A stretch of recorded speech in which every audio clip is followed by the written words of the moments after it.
አውስትራሊያ የመብረር እቅድ አለን። ልክ ነው። ስድስተኛው ኮንቲኔንት ክፍለ ዓለም ማድረግ እንፈልጋለን። ከተማዎችም አንዱ ወደ ሁለት አጥበናቸዋል። ከነሱ መካከል እንመርጣለን። አሁን እንዳንበር የያዘን ትልቁ የአውሮፕላን እጥረት ነው። አውስትራሊያ ሩቅ ነው። እዚያ ለመብረር ቢያንስ ሁለት አውሮፕላን ትልቅ አውሮፕላን ያስፈልጋል። ዛሬ እጥረት ስላለን አንጀምረውም። አውሮፕላን እየፈለግን ነው።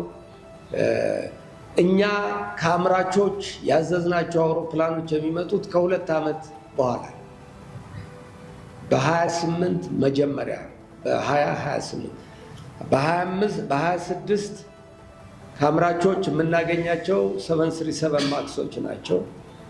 በ27ም እንደዚሁ ማክሶችን ነው የምናገኘው እንጂ ዋይድ ቦዲዎቹ የሉም። ግን ከ28 ጀምሮ በርካታ አውሮፕላኖች በየዓመት እናገኛለን።